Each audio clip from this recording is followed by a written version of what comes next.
The ABTA is pleased to welcome you back to our webinar series. Our webinar today will discuss holistic management of brain tumor symptoms. My name is Ambreen Maan, Program Manager here at the ABTA. I'm delighted to introduce our speaker today. Dr. Roy Strowd is a neuro-oncologist at the Comprehensive Cancer Center at Wake Forest School of Medicine. He treats patients with gliomas and other primary brain tumors and is an active clinical researcher. His research work includes clinical trials that are discovering new treatments for glioma, developing imaging studies to assess how these treatments work, and identifying ways to improve the quality of life for brain tumor patients.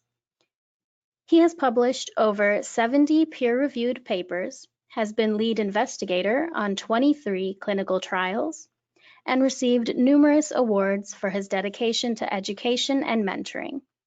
Dr. Strowd enjoys working with the ABTA to help educate and dialogue with the brain tumor community to improve the lives of patients and caregivers in neuro-oncology. Thank you, Dr. Strowd, for joining us. You may now begin your presentation. Great, thanks so much, Ambreen. I really appreciate the introduction and the opportunity to speak, the invitation to be here. We had over 511 patients and caregivers and others register for this, so I think the ABTA has picked a really great topic, and I'm delighted to be here to discuss this. We have, I think, a neat series of topics to cover as we tackle holistic therapy of brain tumor symptoms. And I'd really like our listeners to take three things away from today's talk, and we'll dive into each one of these. But I may start and guide us with the things that I think we can really take away. So the first is we'll talk about some definitions of just what is holistic medicine, what are complementary treatments, what are alternative therapies, and we'll demystify those. We'll hear that holistic therapies are things that oncologists are really well trained to do, and that's a lot of what we spend our job doing, and it's taking care of the whole patient. We think about taking care of the body, we think about taking care of the mind and the spirit. And sometimes in brain tumor treatments, we're taking a lot of care of the body, treating the tumor and managing the symptoms, and other times we're dealing with and focusing on other aspects of clinical care, the psychosocial impacts of cancer diagnosis, making sure that our patients have financial stability to get through care, thinking about their well-being and access to care and support at the home and those sorts of things. And that's really what holistic therapy is, and it's a lot of what we spend our time doing.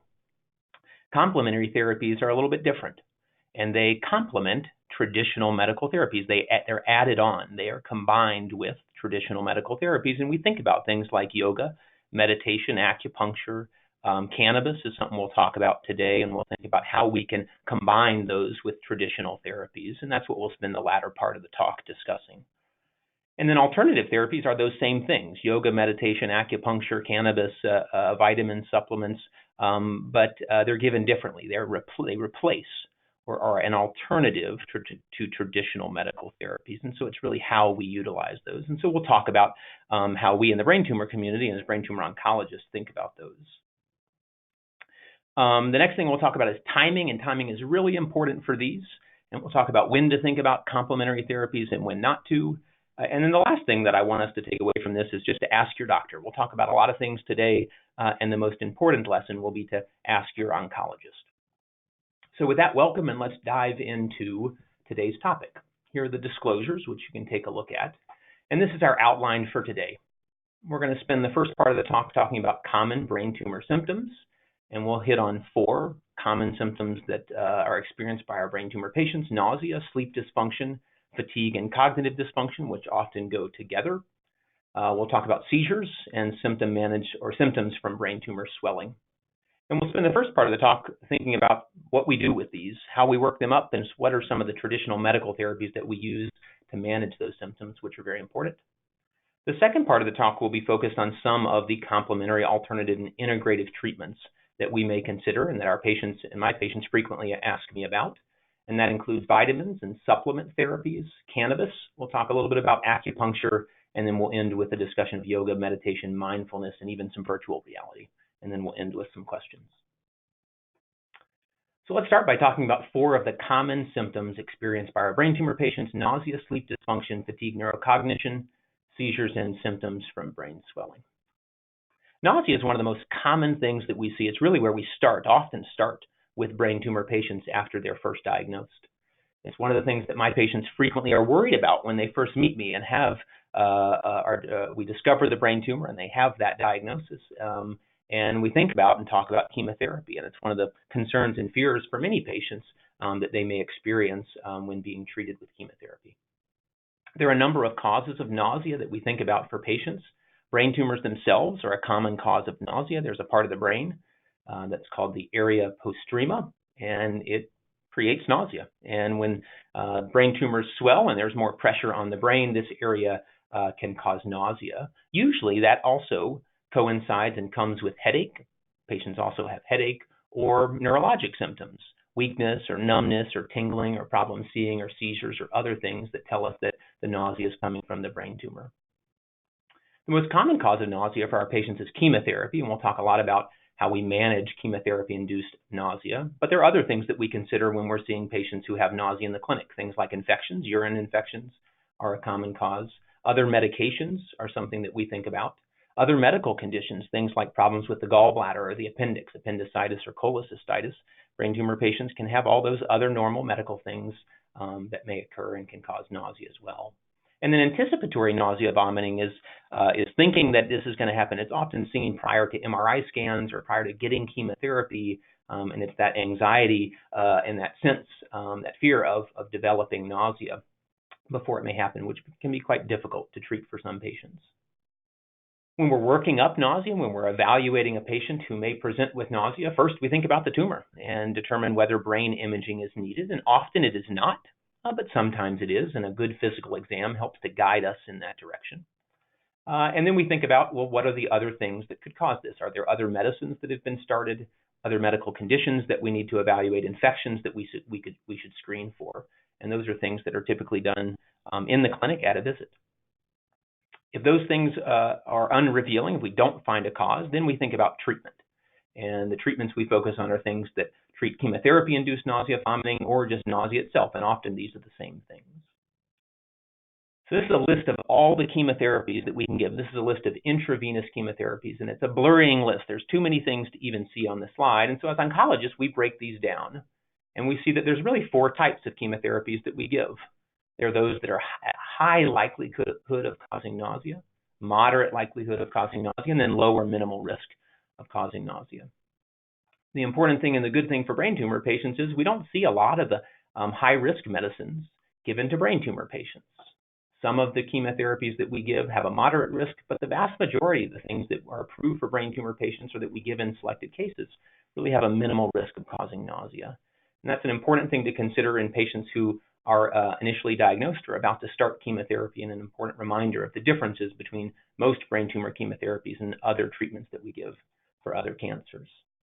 For brain tumors, the majority of the treatments and chemotherapies that we do administer are oral agents, and this is a list of some of the oral agents that we administer in the Cancer Center. And the good news here is that there's not really any that are at high risk for causing nausea, and the majority are at moderate or really even low or minimal risk of causing nausea.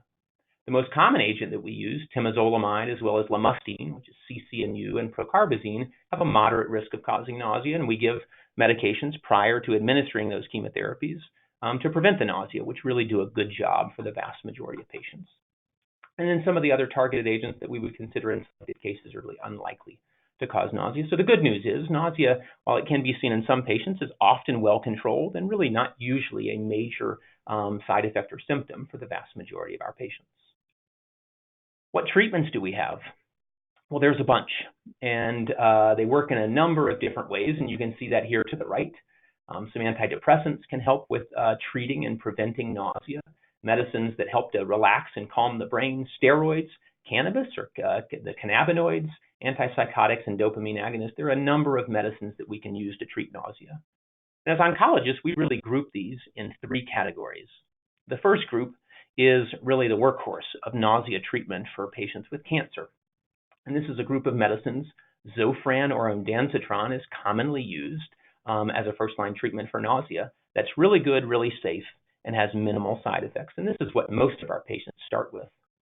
When these therapies don't work, don't help with the nausea, we think about this second list of medicines. Highly effective medicines that patients usually take when the nausea develops and are highly effective but can cause some side effects. And the most common is sedation or sleepiness. And then the last group of medicines are really the most effective. Lorazepam, dexamethasone, which is a steroid, and dronabinol, which we'll talk about a little bit later in the talk. They're highly effective. They can have some side effects, and so we really utilize these when nausea is not controlled with the initial therapies. So for brain tumor patients, this is one of the most common symptoms that we discuss, one that we are often do a really good job at controlling in patients, and we have sort of a graded approach to how we treat that in brain tumor patients.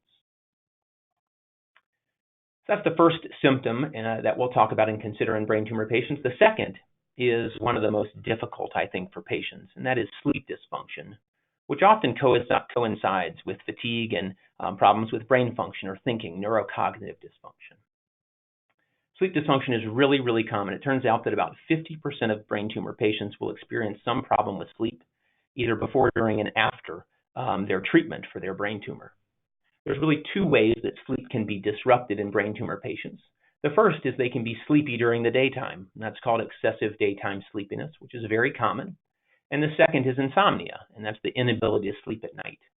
And these things become a vicious cycle. Insomnia at night and not being able to sleep can cause excessive daytime sleepiness during the day, and that can make you prevent patients from sleeping at night, and this becomes a very difficult cycle to get out of.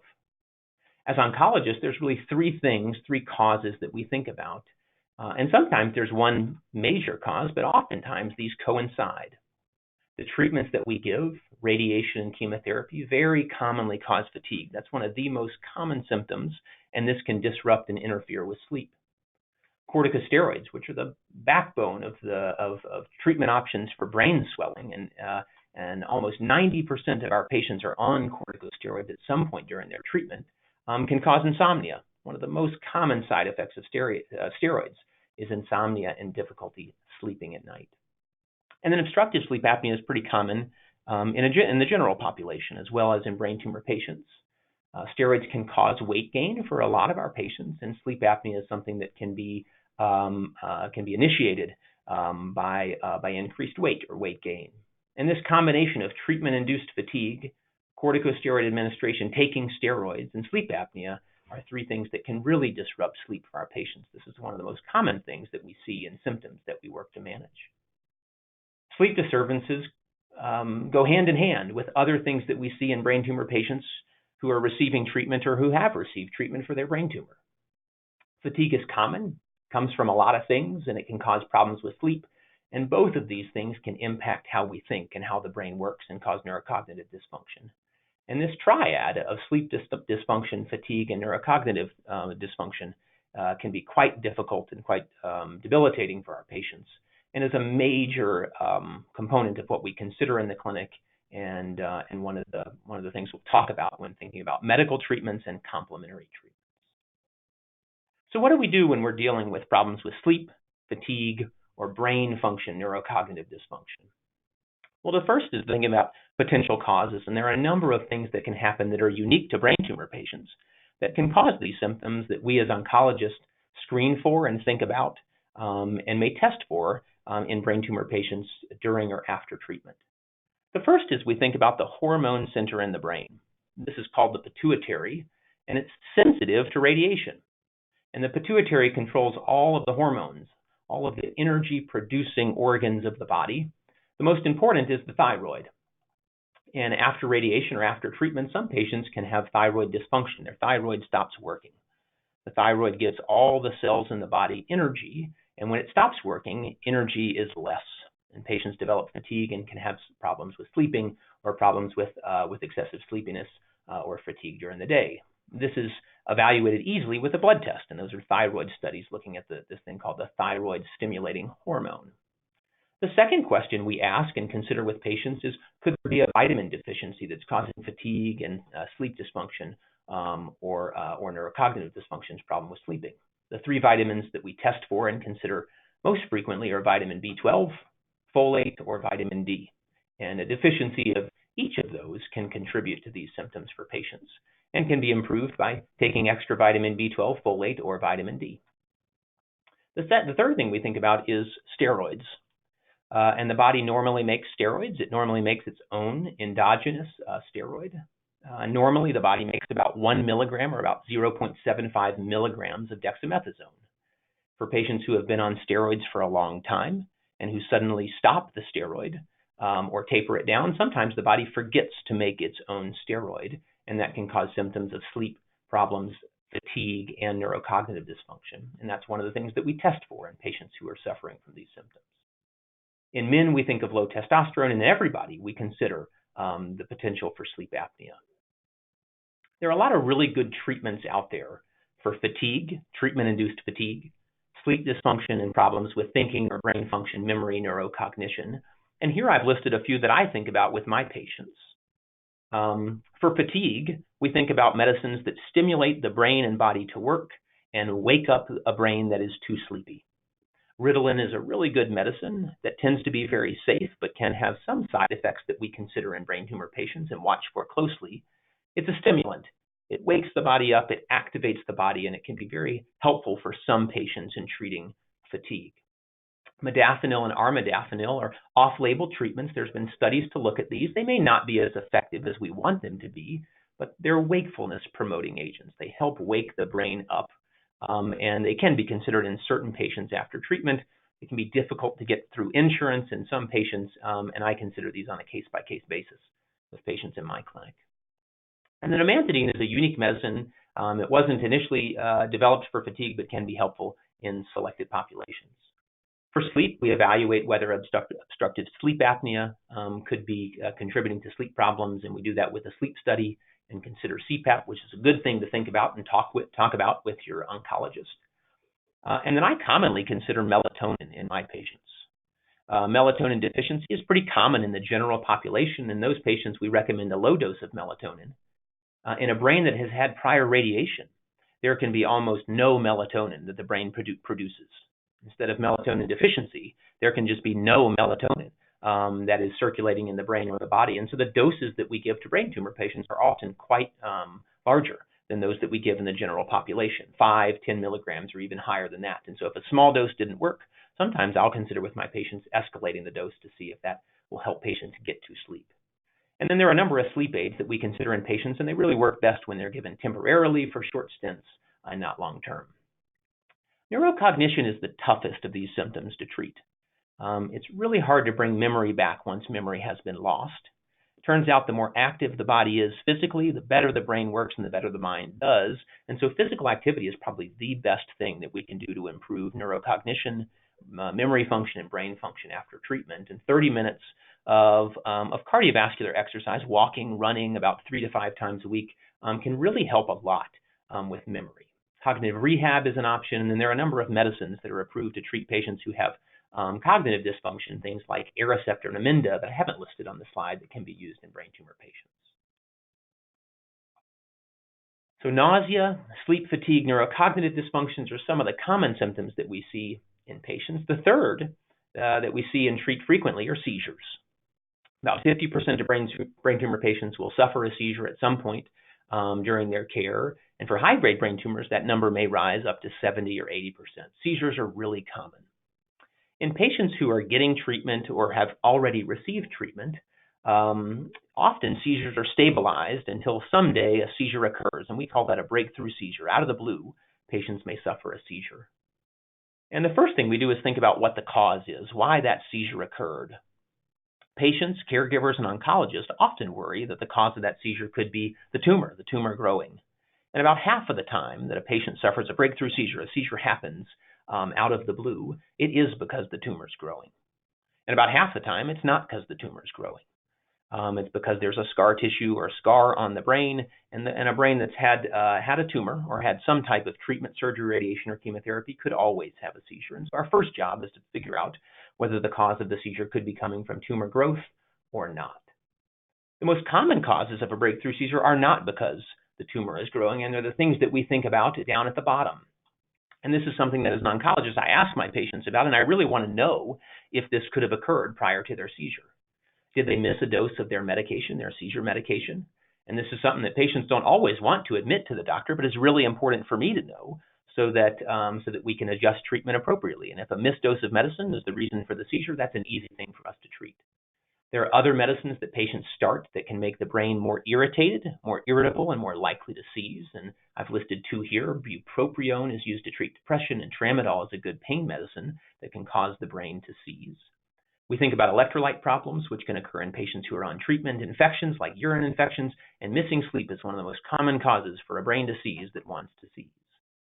So our first job is to figure out why the seizure may have occurred. And then we want to sort through what we need to do about it. Typically, the workup for a patient who has had a seizure involves two things. First, it's to look and see whether something could be going on with the tumor. And for that, we consider brain imaging with an MRI or a CT scan. And then we look at all those potential causes for what could have contributed to a breakthrough seizure. Did the patient miss a medicine? Is there a new medicine that could have caused seizures, a problem with their electrolytes or infection? And sometimes we check drug levels of the seizure medicines. When we're looking at the brain, there's really two ways to do that. One is with a CT scan, that's a CAT scan, that's how we say the CT, the computed tomography, and the other is with MRI or magnetic resonance imaging. CAT scans are really good, they're really quick, they can be done in the ER, and they do a really good job at looking for brain hemorrhage or bleeding in the brain, which happens in about 2 to 4% of brain tumor patients. But they don't show the tumor so well. To look at the tumor, we really rely on an MRI, and we really rely on contrast dye that lights up the tumor area to look for signs whether the tumor may be growing back. And so those are the two ways that we look at the brain. And they're looking at different things and would be done in different times and different locations for patients who have had a seizure. What about treatment? In patients who have had a seizure, how do we treat the seizure? And when I think about seizures, I really think about them like this fire. There's sort of two things going on here. One is the stones or the logs that are around the fire to contain it. And some of our treatments are intended to contain the seizure. The second is the fire on the inside. That's really what's causing the seizure, and we want to put that out. The seizure medicines, the anti-epileptic drugs that we use, and here are a few: levetiracetam, the brand name is Keppra, lacosamide, this is called Vimpat, and a number of others are really good at containing that fire. They build a wall around it so that if it's there, it won't break out and cause a seizure.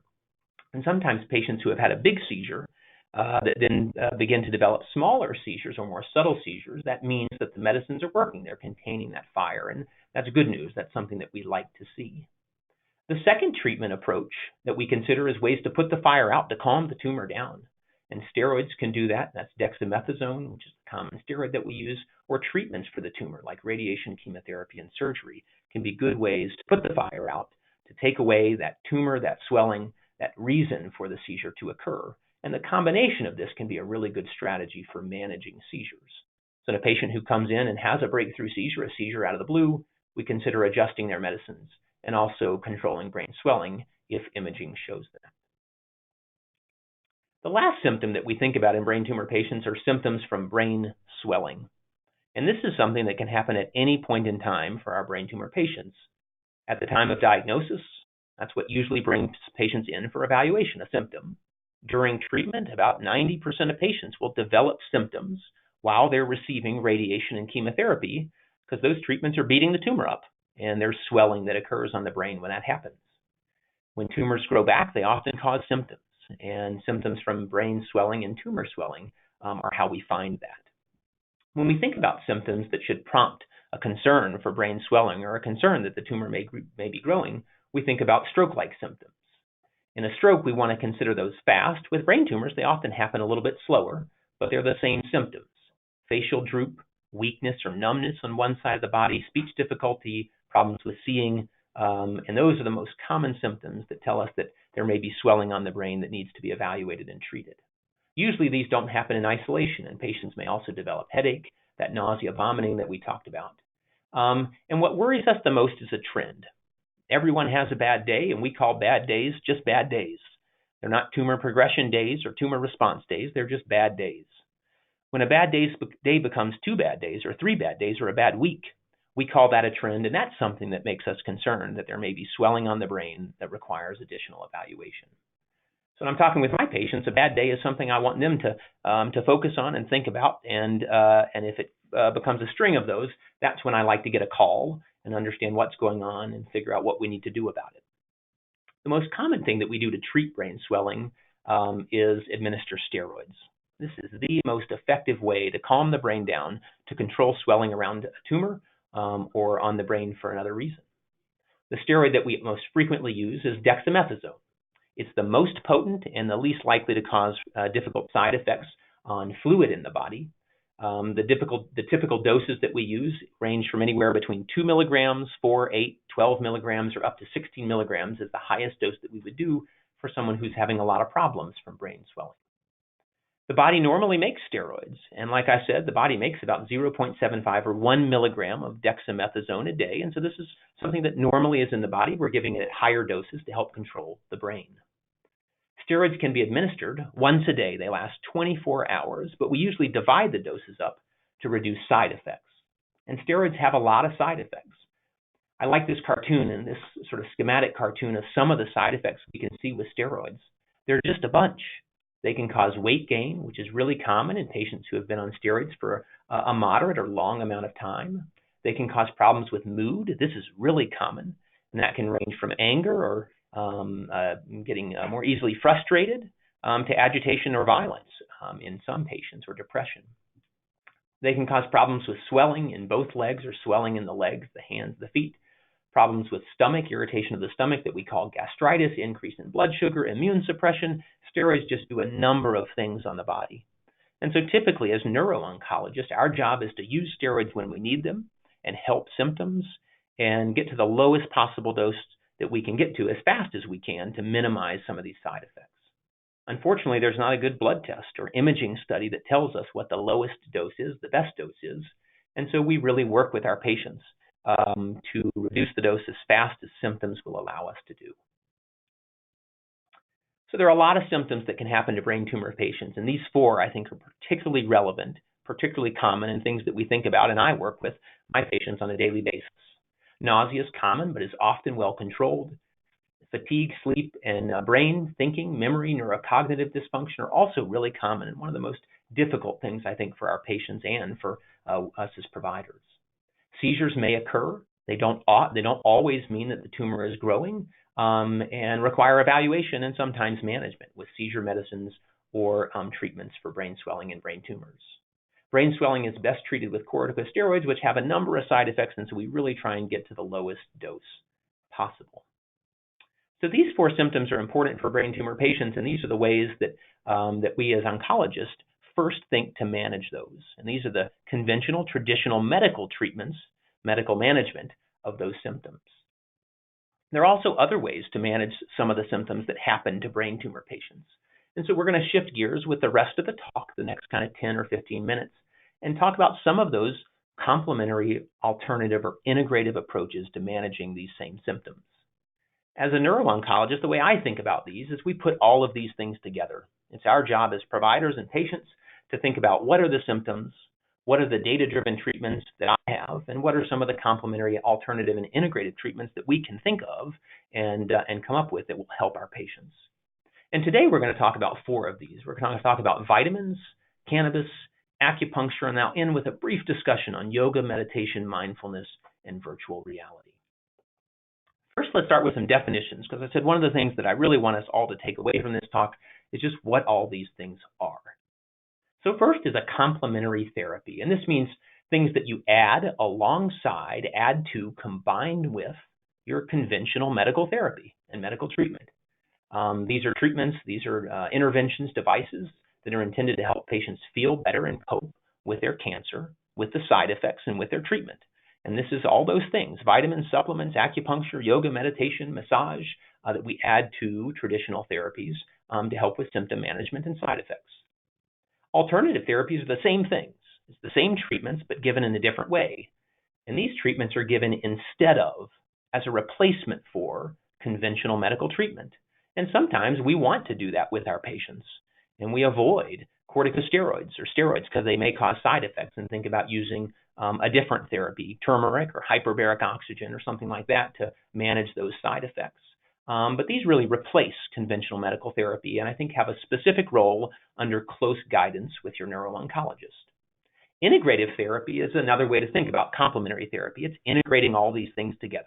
Conventional medical therapies with integrative complementary approaches in a way that really treats body, mind, and soul. And that's what we really like to work with our patients to strive for. And holistic medicine is something that oncologists are doing at all times, really treating body, mind, and spirit and looking at all of the aspects of well-being for our patients. So today, let's think about each of these individually. And the first complementary or integrative treatment we'll talk about are vitamins and supplements. When I think about vitamins and supplements, I really divide them into two groups. They're multivitamins and single ingredient vitamins or supplements. The multivitamins are the things that we all know. There's a lot of agents, a lot of supplements that are put together in moderate doses to help give the body just about everything that it usually needs. And generally in oncology, oncologists and patients have no problem with multivitamins. They're a good idea, particularly for patients who are on treatment, and is something that we frequently encourage or don't discourage in patients who are on treatment or are after treatment. Single ingredient vitamins require further discussion, and that's all the things listed here. That's vitamin D supplementation or vitamin C to help prevent infections, commonly used. Ginger, garlic, green tea, turmeric is something that I hear a lot from my patients, beta carotene, and there are a number of other supplements that patients may consider, that providers may discuss to help support brain tumor treatment and manage symptoms. So some fun facts and interesting data about vitamins and single ingredient supplements. So first of all, 73% of Americans use some type of dietary supplement. These things are out there, and in general, we're all doing them.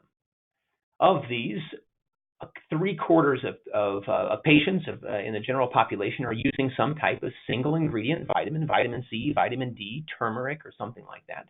And 42% are using some type of herb. So as a cancer doctor, I expect and suspect that my patients are thinking about or maybe even using these types of therapies in combination with traditional or conventional treatments that I'm prescribing. 1/3 of patients use their dietary supplement in replace of a prescription that I or another provider may prescribe, and 60% of patients aren't telling me about it. And this is what worries me as a neuro-oncologist the most. For my patients, I want to know what they're taking, and we'll talk about reasons to do that. And I usually ask, but I really want patients to also volunteer the types of treatments, supplements, and vitamins that they want to take or are taking so that we can include those in the discussion about how we're going to develop their personalized treatment plan. The same data is true in patients who have brain tumors. A couple of studies that looked at this, 200 brain tumor patients, and about 1/4 are taking vitamins, 1/4 are taking herbs, a number of patients doing other, perhaps more intense dietary treatments. In Canada, a similar study, half of the patients are considering some type of complementary or integrative approach to their care. A lot of patients are doing a number of things, and it costs money. 20% of patients are spending more than $100 a month, and 3/4 of patients don't inform their physicians. And again, as an oncologist and a neuro-oncologist, those last few numbers really scare me. I want to know what my patients are doing. I would really like for them to volunteer that to me and let me know what they're doing and how much it costs and how we can integrate it best into their treatment. And so that gets to that last point of something I really want us to take away from this talk, and that is that this is information, and what you want to do is something that's very important to discuss with your care provider. I think we should be aware of some of these supplements and really pick the right time to talk about this and integrate these treatments with other conventional medical therapies. And I'll discuss antioxidants. And the best example of this, I think, is turmeric. It's an antioxidant, and a lot of my patients talk to me about and want to take turmeric to help manage symptoms and improve their outcomes in brain tumor treatment. And antioxidants can be very, very helpful, but they could potentially interfere or be harmful to patients who are receiving treatment. So let's talk and think a little bit about radiation and how radiation works. It's the backbone of treating a brain tumor. And it really has two actions. It kills cancer cells in two ways. So the first thing that it does is radiation goes and directly damages DNA, and when the DNA is damaged, the cancer cell dies. And that's a really good thing. That's what we want to have happen. And it turns out that radiation does that and does it very effectively, but that's the minority of the ways that radiation works. Only about 15% of the effectiveness of radiation comes from direct DNA damage. The majority of the way that radiation works is by creating something in the cell called oxidants. Radiation goes into the cell and generates these things called oxidants, and that's what damages DNA and causes the cancer to die. So in patients who don't have a cancer, we really like antioxidants. We want to prevent them. We don't want the cancer to develop. But once the cancer has developed, and particularly if we're treating a patient with radiation or chemotherapy, oxidants can be helpful. And I worry for patients who are actively receiving radiation and chemotherapy that taking antioxidants could make those treatments less effective. And I recommend against my patients taking antioxidants at that point in time because I worry about limiting the effectiveness of good treatments. After treatment, I think antioxidants could be a great idea, and it's something that I discuss frequently with patients. And so this gets to the point of mentioning the things that you want to do with your oncologist and talking about when the time is right, when to think about integrating those therapies into conventional treatment for brain tumors. So things to think about: vitamins, 4 things to take away from that. I would discuss all vitamins and supplements with your oncologist. Be aware of the supplements that contain antioxidants. Antioxidants can negatively affect brain tumor therapy, particularly radiation. And so I really like to think with my patients about when the timing is right, when we should consider integrating these treatments into brain tumor therapy in a way that's personalized for the patient. So let's talk about the second integrative or complementary approach to brain tumor symptom management, and that's cannabis. And cannabis is a hot topic right now in my clinic, and I think in many clinics in and outside of the cancer center in the United States right now. There's been a lot of interest, and there is ongoing research to understand how cannabis could be used to treat tumors and to help symptoms for patients with cancer, including brain tumor patients. When I think about cannabis, I really think about it as 2 ingredients, 2 parts put together. There's THC and CBD, and this cartoon here really illustrates that nicely. THC is the psychoactive part of cannabis. It causes the euphoria. This is the kind of recreational drug aspect or component of cannabis. And for marijuana, when it's put together with CBD, that's what cannabis is. But CBD is very different. It's not psychoactive. It doesn't cause euphoria, and it has some of the more medicinal properties of cannabis. In medicine, we can use CBD medicinally to help patients with symptoms, and we can also use THC medicinally to help patients with symptoms, and we really consider these separately. In clinics and in cancer centers around the nation today, we have both THC, medicinal THC, and medicinal CBD available to help patients with a number of symptoms. And there's 2 examples of this. The first is Marinol or dronabinol, and this is a THC substance. This is an FDA-approved medicine that's approved to treat patients who have cancer that's causing nausea or vomiting, chemotherapy-induced nausea, vomiting, and weight loss in patients with HIV. And so this is a treatment that is approved. That's a good treatment that has a lot of data to support it. That is based off of the THC part of cannabis or of marijuana. Epidiolex is a CBD product. It's made from the CBD. It's a CBD solution, and it's approved. It was just recently approved in the last 2 years to treat children who have very difficult to control seizures, 2 specific seizure epilepsy syndromes, and can be highly effective, as good as a medicine to treat those patients. So in the clinic today, we have compounds that are built off of cannabis that can be helpful for patients.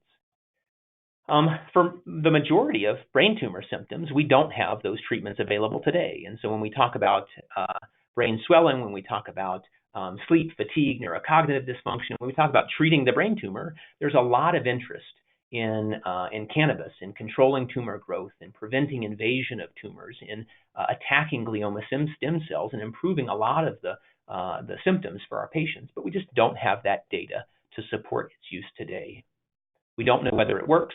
We don't know whether it's harmful, and there are ongoing studies to look at that. And so when I talk to my patients, I really recommend against using cannabis compounds, particularly during active treatment, and think about data-driven ways to help the symptoms, the things we talked about at the beginning of the talk.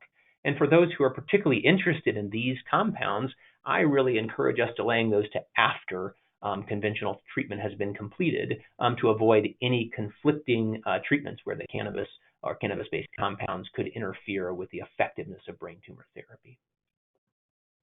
So CBD and cannabis products are currently safe and effective for treating certain conditions, cancer patients with nausea and vomiting, and children with epilepsy. There continue to be a number of studies looking at whether these could be effective for nausea, pain control, appetite stimulation, and fatigue. And we really just don't have the results of those studies to know how best to integrate these for all patients. And this is really something to think about with your provider in a one-on-one sort of personalized treatment discussion. So let's finish the talk talking about the last two treatments, acupuncture and then yoga, meditation, and mindfulness. Acupuncture, which you can see here in a couple of the diagrams, is really an Eastern medicine technique. It is small needles that are placed on the surface of the skin at certain and selected points, trigger points, to change the feedback, the sensory feedback that the brain receives. There's been a lot of interest in studying acupuncture for a number of conditions and symptoms that we see in the Cancer Center. And here you see all of the conditions that have been studied. Perhaps the most number of studies have looked at acupuncture for treating chemotherapy-induced nausea, vomiting, but also cancer pain. There's a lot of studies looking at it for peripheral neuropathy, other postoperative pain, hot flashes, and many other conditions that we see in cancer patients, in brain tumor patients, and in patients without cancer.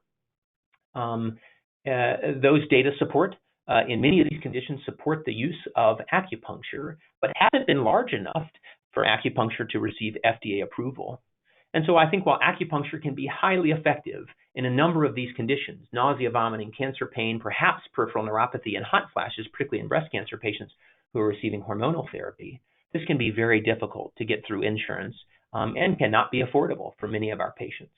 And it's something to talk about with your oncologist and treating team at your cancer center. Then there's a number of other treatments that are out there that are still being explored, and there's just not enough data out there to understand how they work, how effective they are, and when we should be incorporating these. These are things like yoga, meditation, mindfulness, sort of controlling how the brain thinks through stress relaxation techniques, and even virtual reality. There's a virtual reality study for cancer patients looking at using virtual reality prior to MRI scans and CAT scans, which can be quite anxiety producing. We call this anxiety, which I think many in the brain tumor world will be familiar with, and looking at these to both control that anxiety that surrounds brain tumor treatment, as well as symptoms that brain tumor patients experience. I think these are treatments that work for some patients and don't work for others. And really, I look to my patients to guide me with some of the techniques and treatments that they're interested in, and work closely with them to explore whether these treatments, which have low risk of harm and have unknown benefit, to incorporate into their treatment regimen. And I think at the end of the day, the goal of all of these treatments and controlling symptoms is to take a holistic approach to care. And that's something that we as oncologists and neuro-oncologists are really trained to do. We think about the body, we focus on the tumor and the symptoms that can develop from treatment, but we don't lose sight of the mind and the spirit, and we really try and balance these in the treatment that we put together for a patient. At the beginning of brain tumor therapy, we're thinking a lot about the tumor and a lot about a treatment plan to attack the tumor. As we go through treatment, our job and our hat shifts, and we really think about symptoms. We want to understand and know the symptoms that our patients are experiencing. We want to understand the psychosocial impact of that and their well-being, and we think about that as we get through treatment and on to survivorship or into monitoring, or even at the time of recurrence. There are a number of myths that come up when we're thinking about integrative approaches or complementary holistic approaches to symptom management, and some common questions that come up for my patients. And I'll walk us through 5 common questions that I have asked of me and answer with my patients, and then I'm happy to open it up to your questions. The first is, does my doctor want me to just do their treatments? And this is something that I hear a lot from my patients. And all the things that we discussed today are treatments that I consider and want to hear about, and am happy to and interested in talking with my patients about. I spend a lot of time, and I think oncologists spend a lot of time in our clinic talking about chemotherapy and steroids and seizure medicines and nausea medicines and things that we have a lot of data for, because we know how they work. We know how effective they are. We know which patients to target with those therapies. And so we spend a lot of our time focusing on those. We have less time in the visit to talk about some of these other complementary approaches. There's less data to tell us how they work, who we should be selecting those for, which patient populations may benefit the most. And so we really consider all of these treatments and look to our patients to understand how to select the treatment plan that's best for them. If it's important, won't my doctor mention it to me? And unfortunately, the visits are short. And we really like, and I encourage patients to bring up treatments that they're thinking about, or bring in newspaper clippings or websites or things that they've looked up that they're interested in and want to know how they work. We'll tell you if it's a good idea. We'll tell you if we have concerns about it, and we don't always have time during the visit to mention all the things that may be important to our patients, and we really encourage patients to mention those to us. If it's not legal, will I get my doctor in trouble? And this is really important, particularly as we talk about cannabis. And the answer to this is that everything that happens inside the visit with your physician is confidential. And that's the doctor-patient privilege. We want to know what you're taking. We need to know what you're taking. About 3/4 of the general population won't tell their physicians what they're doing, and this really limits our ability to take good care of patients throughout their treatments. And so we want to know what you're doing, and we're not going to turn you in for whatever it may be, and we really want to use that information to design the best and most helpful and least harmful treatment for you. Will my doctor reduce my cancer treatment if I complain of a side effect? I think this is a really, really important question. The reason we want to know about side effects is so that we can help them. And as an oncologist, when I first meet patients, my job is to understand what the tumor is and what the best treatment is. But once we select that treatment, my job shifts, and it really becomes managing symptoms, lessening side effects, improving quality of life, and getting patients all the way through the most aggressive treatment that they can get through. And so by hearing what side effects patients are experiencing, we can better tailor their treatment, better manage symptoms, and make sure that we're getting the most effective therapy and the most amount of therapy that is right for the patient. So I really want to know about that. The last question that comes up for my patients and for patients that I talk with is, shouldn't I just live with these symptoms so that my cancer can be treated? And I think this is a tough question. I think we balance this in the clinic, and we really want to pursue aggressive care of a brain tumor and of all cancers. But we're very skilled, and as oncologists, this is our job to both combine managing the tumor and managing the symptoms. And by helping reduce symptoms, we help our patients get more therapy. And more aggressively treat their cancer. And so we don't want you to just live with it. And sometimes there will be times where patients and my patients and we need to get through something, and we're skilled and adept at guiding patients through that. So it's something we definitely want to know. Ask your physician. We certainly want to know. So with that, I'll close my remarks. I really appreciate the opportunity to talk with you and address this really important topic from the ABTA, and I'm happy to answer any questions. Thank you, Dr. Strowd. We will now take questions. If you have a question you would like to ask, please type and submit it using the question box in the webinar control panel on the right-hand side of your screen. We will answer questions as time allows. So, Dr. Strowd, earlier in the webinar, you had talked about breakthrough seizures and their causes. We have a question here that's asking, can breakthrough seizures be caused by stress or a stressful situation? That's a great question. That comes up a lot. Stress in and of itself, we don't tend to think that it causes breakthrough seizures. We don't tend to think that stress causes breakthrough seizures. But stress can cause a lot of problems. It can cause poor sleep. It can contribute to the development of an infection, and particularly the lack of sleep can cause a seizure. So it is not uncommon. Frequently, I have patients who are in a stressful situation, who have a number of things happen, and they suffer a breakthrough seizure. I don't think the stress is necessarily what caused the seizure, but it may be all the things that come with stress, and particularly sleep deprivation, or perhaps even missing a medicine, or some of the metabolic changes that can happen in the body that can lead to a breakthrough seizure. It's not uncommon. We do frequently see that patients who are under stress can have a seizure.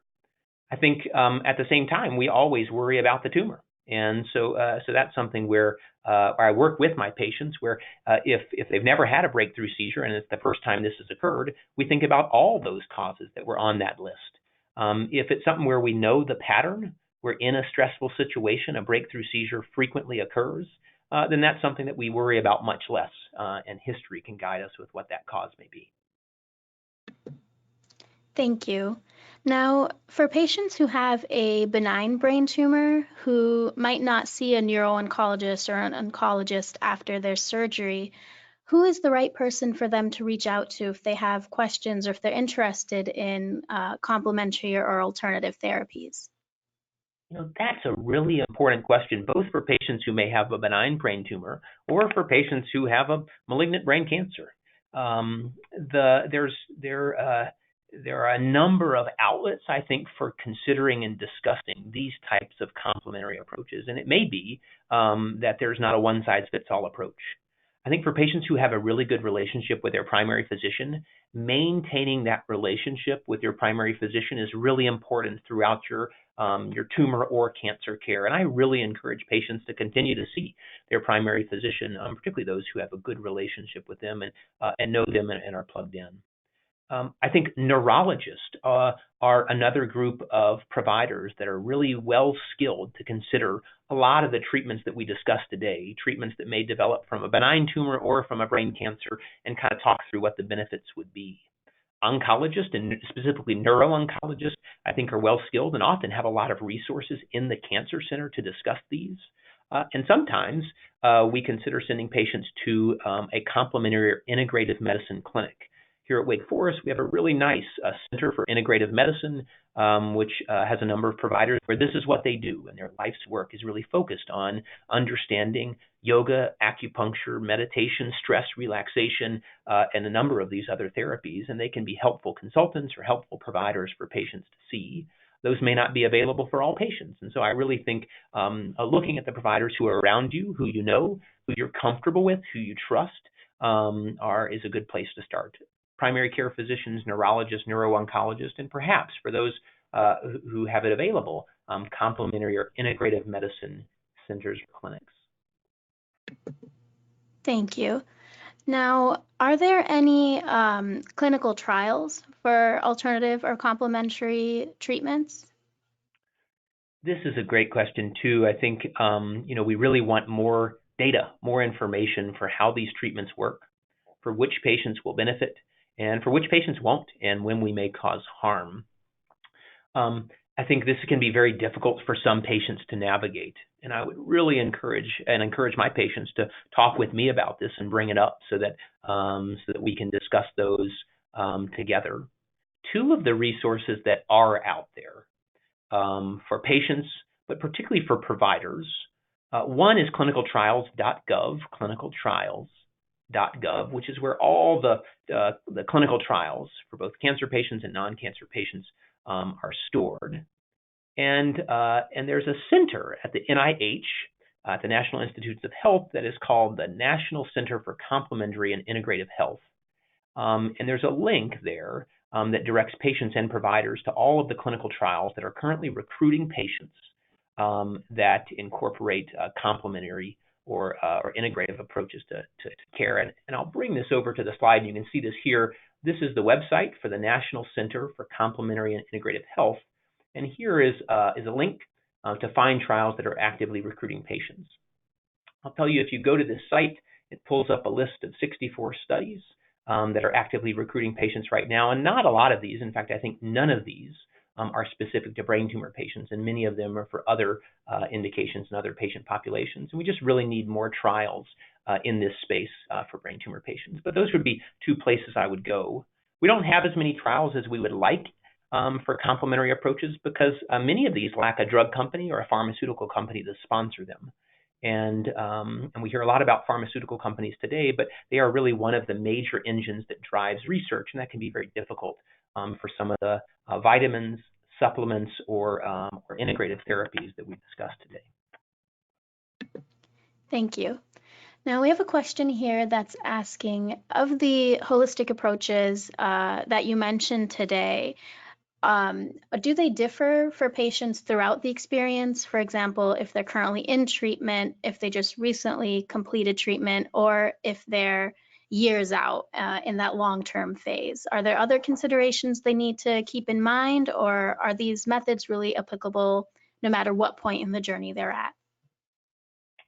I think this is a take-home point, and I appreciate the audience member bringing this up. These treatments that we discussed today are not ready for all points of treatment.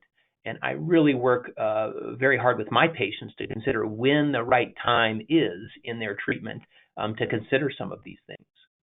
Early in treatment, my personal opinion is when patients are receiving radiation and chemotherapy, I really recommend against a lot of the treatments that we talked about today, because for many of them, we don't have data to know whether they will make that treatment less effective. And as a neuro-oncologist, I have good data and information that these treatments are proven. Radiation and chemotherapy are proven to help patients, and I don't want patients to take something that should make those treatments less effective. And so I really recommend against some of or many of the complementary treatments that we discussed today during that active treatment. After that treatment's completed, that's a time where I often consider and discuss many of these therapies more with patients who are interested in them. So I think of the things we talked about today, some are good ideas up front at the time of diagnosis. Some can be considered during active treatment, but many will be delayed, certainly in my practice. After treatment is a time where I consider these in patients who are interested in many of these therapies. And that's something that's individual for each patient and important to discuss with your doctor. Thank you. Now, we have a few attendees here who are concerned about the financial cost of complementary or alternative treatments. Do you have any insight on, if this is something that's covered by insurance, if there are resources that can help them financially afford something like this? The cost of many of these therapies can be prohibitive. And so this audience member brings up a really important point that practically, for many of my patients, limits their ability to do some of these therapies. Acupuncture is something that can be very effective, I find, for treating neuropathy in patients, brain tumor patients or other cancer patients, but is not covered by insurance and can be very difficult for patients to afford. That can also be true for yoga, for meditation, as well as some of the vitamins and supplements, which can be very expensive. With patients spending upwards of $100, $200 on these therapies each month. I think there's not a lot of avenues that I have found as a provider out there for the vast majority of patients. Certain cancer centers offer and can help with some of these things. And so the first resource that I would point you to is the support program or cancer provider program, cancer patient support program that may be at your cancer center. To help identify resources in the community that could help with that. But the financial cost and burden is not trivial to patients and is really important and not something that I think we currently have an answer for. As studies find that these treatments either work or do not work, and if these treatments are approved, then often insurance will consider covering those, and many times insurance will cover those. But the vast majority of treatments that don't have enough studies to understand and prove that they work are not covered by insurance and can be financially prohibitive for patients. Thank you so much, Dr. Strowd. That is all the time we have for today. Thank you all for joining us, and thank you again, Dr. Strowd, for your wonderful webinar presentation. Aside from our educational webinar series, the ABTA also has a variety of programs that help support patients and caregivers throughout their experience. For more information about ABTA's programs, events, and services, visit ABTA's website at abta.org, email us at info@abta.org, or call the ABTA Care Line at 800-886-2282. Let's pause for just a moment to conclude our webinar recording and for announcements about upcoming events at the ABTA.